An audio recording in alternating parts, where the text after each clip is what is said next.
الحمد لله الذي أنزل على عبده الكتاب ولم يجعل له عوجا.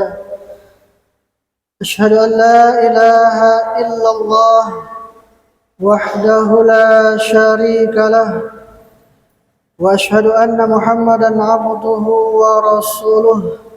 اللهم صل وسلم على محمد وعلى آله وأصحابه ومن تبعهم بإحسان إلى يوم الدين. أما بعد، فيا عباد الله، أوصيكم ونفسي بتقوى الله وطاعته لعلكم تفلحون. قال الله تعالى في القرآن الكريم: أعوذ بالله من الشيطان الرجيم. بسم الله الرحمن الرحيم. يا أيها الذين آمنوا اتقوا الله حق تقاته ولا تموتن إلا وأنتم مسلمون. يا أيها الناس اتقوا ربكم الذي خلقكم من نفس واحدة وخلق منها زوجها وبث منهما رجالا كثيرا ونساء واتقوا الله الذي تساءلون به والأرحام إن الله كان عليكم رقيبا. وقال أيضا في حديث الشريف: فإن أصدق الحديث كتاب الله وخير الهدي هدي محمد صلى الله عليه وسلم وشر الأمور محدثاتها وكل محدثة بدعة وكل بدعة ضلالة وكل ضلالة في النار. Jamaah Jumat yang dirahmati Allah Subhanahu wa taala, marilah kita panjatkan puji syukur kehadirat Allah Subhanahu wa taala atas segala nikmat yang telah Dia limpahkan kepada kita, yang mana kita sebagai umatnya tidak mampu menghitung nikmat yang telah diberikan kepada kita. Kemudian salawat dan salam senantiasa tercurah kepada junjungan Nabi besar Muhammad sallallahu alaihi wasallam, kepada keluarga beliau, para sahabatnya, dan seluruh pengikutnya hingga akhir zaman. Selanjutnya, khatib berwasiat kepada diri pribadi dan kepada seluruh jamaah sekalian.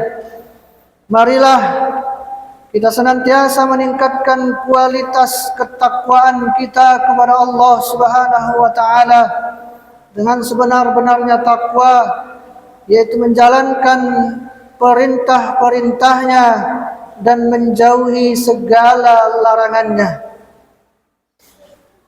Jamaah Jumat yang dirahmati Allah Subhanahu wa taala, salah satu kewajiban terbesar seorang muslim adalah beribadah kepada Allah dengan benar. Tujuan hidup kita bukan hanya sekedar mencari harta, bukan hanya sekedar mencari jabatan, bukan hanya sekedar mencari kesenangan dunia, tetapi untuk mengabdi kepada Allah Subhanahu wa taala. Sebagaimana firman Allah Subhanahu wa taala di dalam Quran surah Az-Zariyat ayat 56, Allah mengatakan, "Wa ma khalaqtul jinna wal insa illa liya'budun." Tidaklah Aku menciptakan jin dan manusia melainkan agar mereka beribadah kepadaku. Dari ayat ini ada 3 poin yang harus kita ingat dalam diri kita, yaitu yang pertama yang bisa kita ambil adalah dari kata khalaqtu, menciptakan. Kata khalaqtu menunjukkan bahwa Allah adalah satu-satunya pencipta seluruh makhluk. Manusia dan jin tidak ada dengan sendirinya, melainkan diciptakan oleh Allah dengan tujuan yang jelas. Kesadaran bahwa kita adalah ciptaan Allah Subhanahu wa taala akan melahirkan sikap tunduk, melahirkan sikap bersyukur dan taat kepadanya. Kemudian kata yang kedua yang harus kita ingat dalam kehidupan kita adalah al-jin wal ins, jin dan manusia. Ayat ini menegaskan bahwa dua makhluk yang dibebani syariat mukallaf, yaitu jin dan manusia, memiliki tanggung jawab yang sama, yaitu menaati Allah Subhanahu wa taala. Keduanya akan dimintai pertanggungjawaban atas amal perbuatannya di akhirat kelak.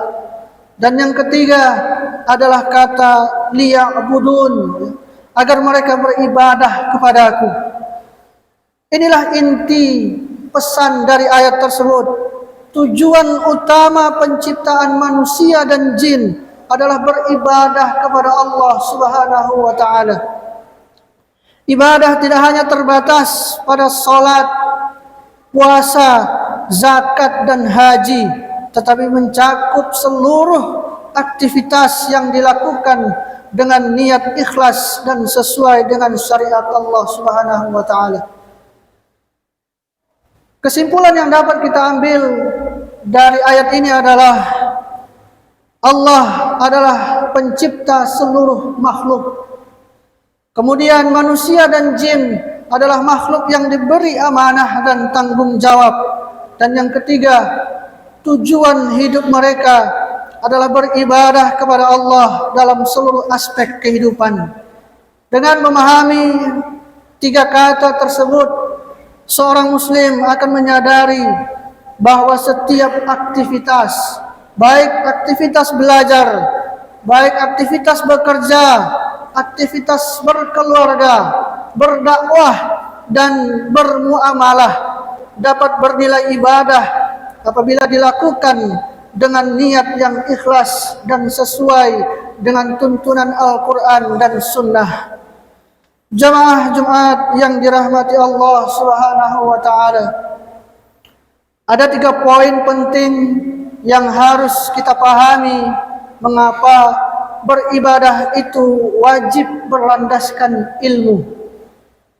Poin pertama, ibadah tanpa tuntunan ilmu yang sahih akan tertolak. Islam adalah agama yang sempurna. Sifat ibadah mahdhah atau ibadah ritual murni adalah tauqifiyah, yaitu tidak boleh dibuat-buat dan wajib mengikuti petunjuk wahyu. Berkreasi dalam ibadah tanpa dalil yang sahih justru akan merusak kemurnian agama. Imam Ibn Ruslan menegaskan, ibadah tanpa ilmu tertolak. Tanpa ilmu kita tidak tahu mana yang membatalkan dan merusak ibadah kita. Nabi SAW bersabda, "Man amila amalan laisa alaihi amruna fahuwa raddun." Barang siapa yang melakukan suatu amalan yang tidak ada tuntunannya dari kami, maka amalan tersebut akan tertolak. Hadis riwayat Muslim. Hadis ini menjadi rambu-rambu yang sangat tegas bahwa tanpa ilmu yang benar, seseorang bisa terjebak dalam perkara bid'ah atau perkara baru yang diada-adakan dalam urusan agama. Jamaah Jumat yang dirahmati Allah Subhanahu wa taala, poin yang kedua adalah bahaya ikut-ikutan atau taklid buta. Zaman sekarang banyak orang beribadah hanya karena ikut-ikutan tren atau kebiasaan orang banyak tanpa tahu dasar hukumnya. Padahal Allah Subhanahu wa taala sangat melarang kita melakukan sesuatu tanpa dasar pengetahuan yang jelas. Allah Subhanahu wa taala berfirman, "Wala taqfu ma laysa laka bihi ilm. Innas sam'a wal basar wal fuada kullu ulaika kana anhu mas'ula."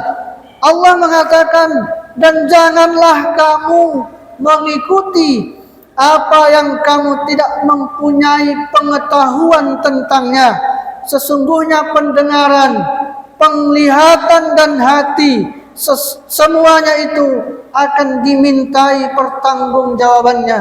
Quran surah Al-Isra ayat 36. Ayat ini menjelaskan kepada kita bahwa tidak boleh mengikuti apa yang tidak engkau ketahui.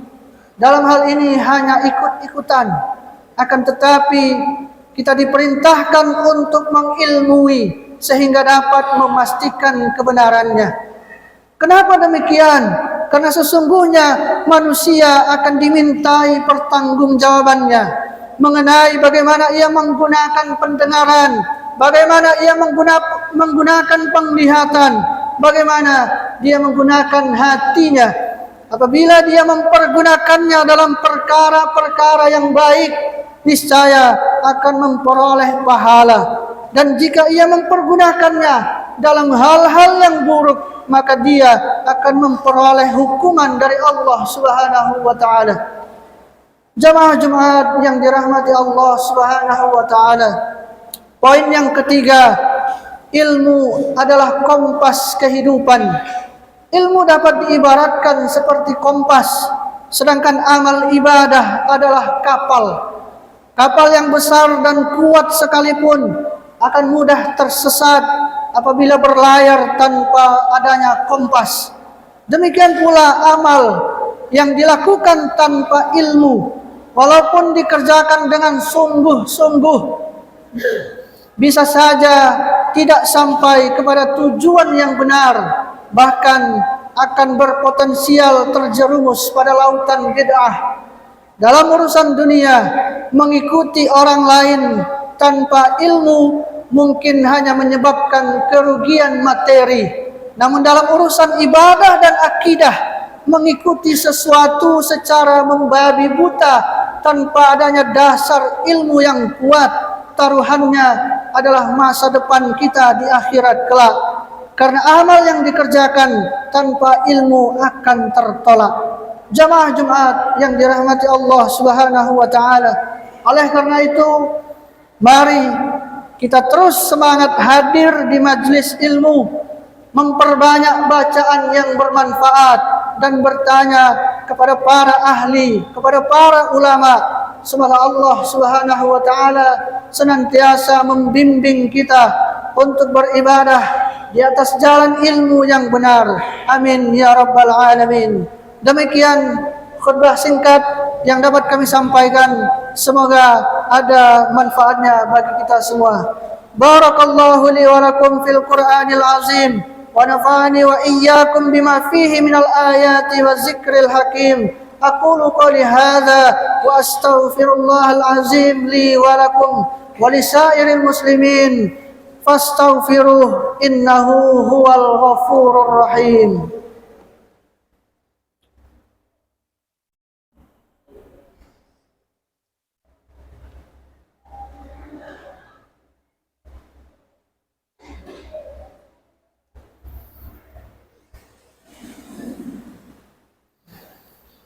Alhamdulillah hamdan katsiran kama amara.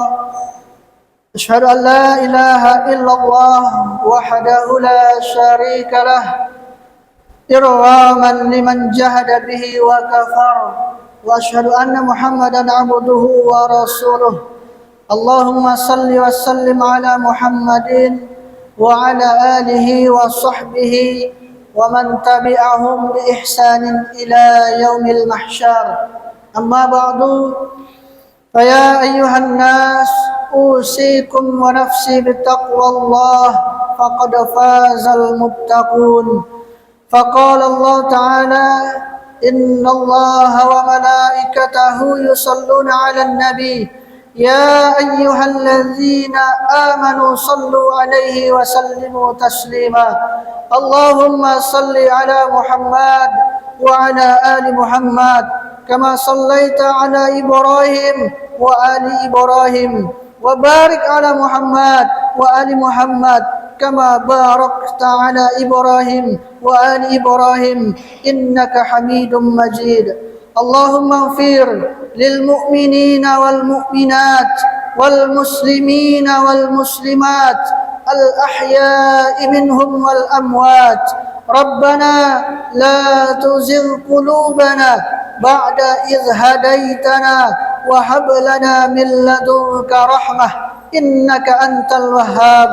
ربنا إننا آمنا فاغفر لنا ذنوبنا وقنا عذاب النار.